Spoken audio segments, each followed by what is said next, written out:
Great Britain just broke a world record in the heats of the mixed 4x100 relay, making its debut at a U20 World Championship. Australia had made history first, only for 4 British runners to erase their name in the next heat. The record books changed twice in one morning, and one British name was right at the center of it. This was the World Athletics U20 Championships in Oregon, and no country had a running order to copy or a past result to chase, since this exact race had never existed before. Whoever crossed the line first in the very first heat would own a piece of history, no matter how fast or slow that first time actually was. Australia took that spot.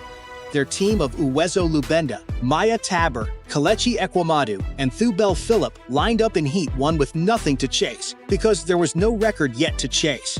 They ran a blistering 41.64. The clock stopped, the crowd roared, and just like that, Australia had the first ever world U20 record in this event. Their names were locked into the history books forever, or so it seemed, because track and field does not wait around for celebrations. Heats keep running, and in Heat 2, only minutes later, Great Britain stepped onto the same track with a very different plan. Their team had 4 names. Britain crossed the line in 41.60, just 0.04 of a second faster than Australia. 0.04 of a second is nothing in real life. You blink and it is already gone. But in sprinting, 0.04 of a second is the difference between making history and watching someone else take it away from you minutes later. Think about what that actually means. Australia's world record lasted only as long as it took British runners to walk to the start line, get set, and run 1 lap around a relay baton. One record gone before the ink could even dry on the results sheet. And here is the part that makes this even bigger. Great Britain was not the fastest team on paper coming into Oregon. Earlier this year, their season best time sat at 42.21. That is more than half a second slower than what they just ran in that heat. Half a second might sound small, but in a 100-meter sprint, that is a massive jump in performance. Something clicked for this British team at exactly the right moment, on exactly the right stage, in front of exactly the right crowd.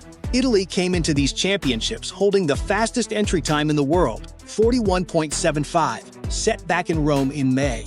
Instead, Italy finished second in that very first heat behind Australia, running 41.74.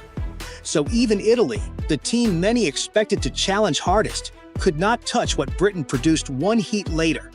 Heat 3 saw the United States win in 41.82. Nigeria clocked 41.91. Jamaica ran 42.08. 6 different countries, 6 different times, all packed within half a second of each other on a single morning. That is how tight this brand new event turned out to be on its very first day of existence. But none of those other times mattered once Britain's 41.60 went up on the board. In the space of one single morning session, the world U20 record changed hands twice. Australia made history first. Britain made bigger history minutes later. 2 different nations, 2 different records, 1 single event, all before lunch. Let's slow down on that British lineup for a second, because each leg of a relay carries its own kind of pressure, and a mixed relay adds a wrinkle most races do not have. Teams have to decide which order to run their men and women in, since speed alone does not always decide the fastest possible combination. The first runner has to get the team off cleanly. No false starts, no early movement that costs the whole race before it even begins. The middle legs have to hold top speed through the turn and through the exchange zones, which is exactly where most relay races are won or lost. The final runner has to bring it home under total pressure, knowing exactly how close the field is behind them without being able to see it. In a race this fast, 1 fumbled handoff costs 1/10 of a second, and 1/10 of a second is often the entire gap between first and second place. They left no room for error anywhere in that race, and it showed clearly in the final time. In a regular men's or women's 4x100, every country has years of data on running order and handoff timing. Coaches know exactly how their fastest 4 athletes line up against each other. A mixed team does not have that luxury yet. Coaches have to weigh raw speed against who runs the smoothest exchanges, and they have to do it with almost no history to lean on, since no country has ever run this exact race at this exact level before.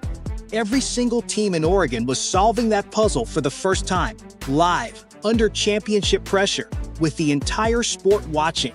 Britain solved it well enough on their first attempt to walk away with a world record. What makes this story even more remarkable is the timing of it all.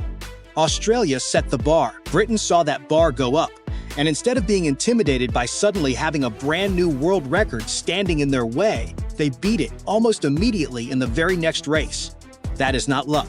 That is a team that arrived in Oregon ready to run fast, no matter what number was already sitting on the scoreboard in front of them. This also says something bigger about where this new event is headed. A world record was broken twice within minutes of the event even existing. That almost never happens in track and field. Usually a brand new event sees a soft opening time, something future athletes slowly chip away at over several years of competition. Not here. The very first morning of mixed 4x100 relay history at a U20 World Championship produced a time under 41.7 seconds, done by two separate nations back-to-back. That tells every other country watching from home that the bar is already high, and it is only going to get harder to clear from this point forward. So where does this leave things heading into the final? Saturday evening is when all of this actually gets settled for good. Heats are heats. They get teams through the door, they set records, they grab headlines and attention, but the final is where medals actually get decided. Australia walks in as the team that set the mark first, only to watch it taken away in the very next race that same morning. Italy walks in as the pre-championship favorite that got beaten twice over before the day was even done. The United States, Nigeria, and Jamaica all walk in within real striking distance too, close enough that any small mistake could shuffle the entire podium.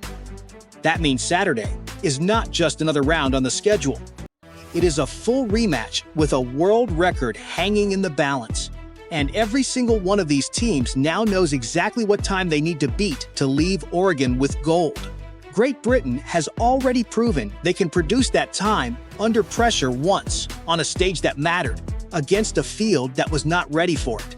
The real question now is whether they can do it again, with an actual medal on the line this time, and every other nation in that final gunning specifically for their 4160. One thing is certain, this event arrived in Oregon with no history behind it at all, and left its very first morning with one of the tightest, fastest, most dramatic storylines of the entire championships. Two records, one event, minutes apart from each other. And a final still to come that could rewrite this entire story one more time before it is over.